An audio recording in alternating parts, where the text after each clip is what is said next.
When I think about death, there is always a form of sadness to it. In the words of Adele, this is the end. Of course, sadness is only a part of death, a part carried on by the living. The living keep their memories and hold their faiths about that special something, soul or spirit that made that bundle of materials into a person that is now lost. The departed departs and returns their atoms back to the universe, usually to be reworked into something else. Most of the time, it's food for other life forms, worms and fungi, insects and plants. Life continues, sometimes as a floating, self-aware, undead skull with a bite taken off it, although it's rare. Hi everyone, I'm Necromuncher, let's draw. This is another long-coming episode in the Glassburn Worldbuilding series, so if you're new to the Horde, you're more than welcome to watch the full playlist linked up in the card and down in the video description. Everyone else, welcome back. I know it's been a while. It is a fact of life everywhere that it ends. Memento Mori. Death in every society is accepted somewhat differently, depending on the culture, religion, and circumstances revolving around that particular departure. A person who was loved or appreciated by a great many people will leave a large hole in the fabric of their society, and they, in turn, would usually make an effort to commemorate that person's life in a fitting manner. On the other hand, an extremely distant, secluded person might not even have their death noticed by other people to begin with. It's alluring to go philosophical and delve deep into the anthropological meaning of death within a society, making a feature film-length video essay in the process. But as I'm neither an anthropologist, sociologist, or a researcher of any kind really, I'll stick to drawing and extrapolate on made-up fantasy to create this make-believe world. I will, however, focus on one religion, the main religion we've been exploring for some time now, the Enlightenment. I have a whole other episode exploring that religion's deities and concepts, but today we zoom into the rituals revolving death specifically. Funerals, mourning, beliefs regarding the afterlife, the whole shebang. So let's start at the end. A person has died. A person who not only followed the Enlightenment themselves, but died in a place where other people were familiar with its rituals. The first thing to do is find that person's family tree. I don't mean only figuratively, as in finding their next of kin and lineage, but literally. Every bloodline has a type of tree that their family associates with themselves. The extremely old families might even have a specific physical origin tree or something very close to it. Sometimes, when starting a new family, when marrying for example, people, usually younger sons and daughters, might choose another type of tree they feel more related to. But why is that important to a dead person? Mostly depending on their stream of enlightenment, that person will either be buried under the roots of a tree of their family's type, or buried in a patch of land with a small satchel full of dirt and seeds of that tree type. The Enlightenment religion holds seeds and plants very highly, as something that is a part Alat and part Gale. When a person is buried to be the fertilizer of some plant, that is a high form of worship, providing the body as a gift for Alat to return to Gale as penance for the original theft. So when a person dies, the body is wrapped in linen shrouds, and one thing is taken: their heart. It is removed post-mortem and replaced with that small satchel of seed and dirt. Then the body is buried. The heart gets drained of blood until it's white and starts the process of sun-drying. The custom is to keep the dried out hearts of family members in designated preservation boxes, to keep the soul with the family while the body returns to the earth. There are mausoleums full of heart boxes of all lineages and designs. Someone's great-great-grandpa's dried-out heart is probably sitting out there in a jar full of salt. A heart tender is the one responsible for performing this elaborate chemical process of preserving the heart, and many morgues pride themselves with the level of whiteness and structural completeness of the deceased heart once the process is done. Obviously, those morgues will also sell you a heart box, custom made and designed to your specifications, if you can pay well enough. The family has time to save up. It takes 1 year from the day of removing the heart and burial of the body to the day of putting the dried up heart in a box for preservation of the soul. That year, aptly named the Heartless Year, is a year of mourning. Once a week, every week of that year, the family must come to the burial site and water the grave. Often, they come more than once a week, and also tend to the site to make it neat, and put trinkets that remind them of that person on the grave.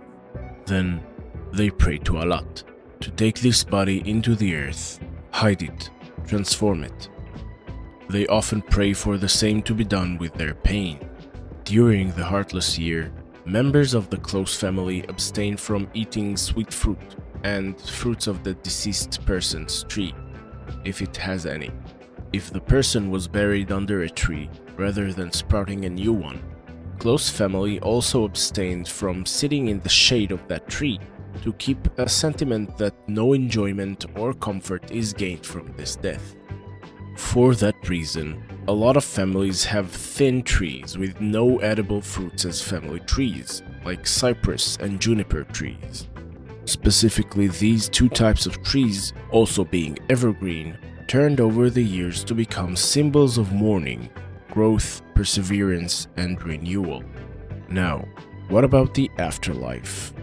While not strictly within the religion itself, it is a vastly held belief that a person who passed away and their funerary rites were fulfilled will stay as a spirit right beyond the living world. It is believed these spirits provide luck and guard those who took care of them. This manifests in many forms. One common interpretation is that when a partner dies, their spirit will help the one they left behind to find new love.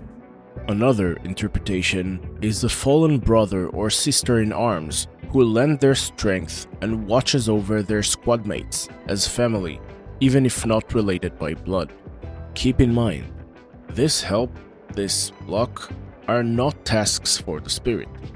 It's believed that this is a way of thanking the family for a life well lived and a death well treated. Some say the joy given to the living is what sustains the spirits in the afterlife until they eventually become a part of Gale as rays of light. And again, none of this spirit business is codified part of the Enlightenment religion per se. This is tradition, deeply rooted in the hearts of the people. Some would argue that this is what constitutes religion itself, but we're not here to argue theology. We're here to talk about death. So, what about the death of someone whose body cannot be found or retrieved? A fallen soldier, a person eaten by a dragon, or a missing person presumed dead. In that case, a special ritual is conducted, formally named the Plea of the Empty-Handed, but more commonly known as the Shatter Heart Ritual. Since the family has nothing to bury, they will present to Allah the only thing they have left, their loved one's soul, represented as a small, heart-shaped glass or ceramic container. That container is filled with seeds and earth, much like the satchel put in a regular body. But this time, no matter the stream of religion, the container will not be buried under an existing tree. Instead, before proceeding to plant the container, each close family member will take a tiny, delicate hammer and crack the fragile heart. They will take a small piece, broken off the cracked heart, usually a piece no larger than a fingernail, and keep that instead of a white heart in a container, leaving a small hole behind. This will allow water to seep in and roots to break out once the container is buried and taken care of, representing an active step taken through true loss and destruction towards growth. That's it for today. A bit heavy, I know, but death is an important part of life, and exploring it is necessary in order to really see the people of this world as people and not just characters in stories. I really enjoyed coming up with these ideas, trying to mix some concepts I know about from our world with the Glassburn aesthetic and the people of Adole. I wanted the rituals to both portray the concepts of overcoming tremendous loss while still feeling like something real people would do. So, dried out hearts and seeds in a corpse, or an otherwise crackable pot. Now to further seeds and some fruits. 2 fruits and a seed. Fruit 1. I believe I have succeeded in communicating with my community regarding my delays and struggles. More on that in the Discord. Fruit 2. I tried, and in my opinion, succeeded in shaking up my art. Both of the end results are very different from what I usually do, and I'm pleased with it. Seed. Recording my process.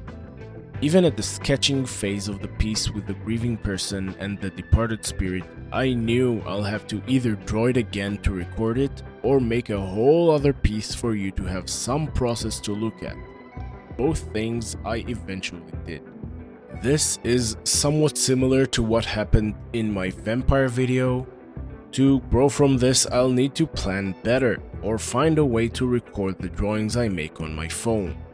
That or move to a less stressful, erratic, and chaotic place or time period. On the topic of growth, I want to remind you that I have a free to join Discord server, as well as an Instagram account, Blue Sky account, and the Glassburn Facebook page.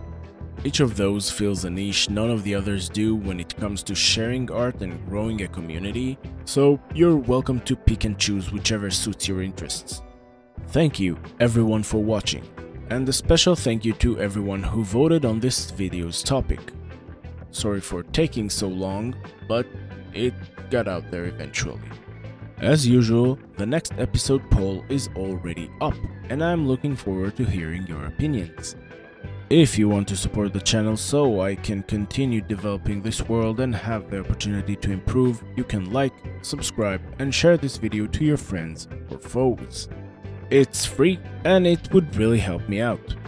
There's also a bell. I heard it's supposed to alert me if any of you are undead, like me. Anyway, thanks again for watching. Tell me in the comments what you want to see next. And for now, bye!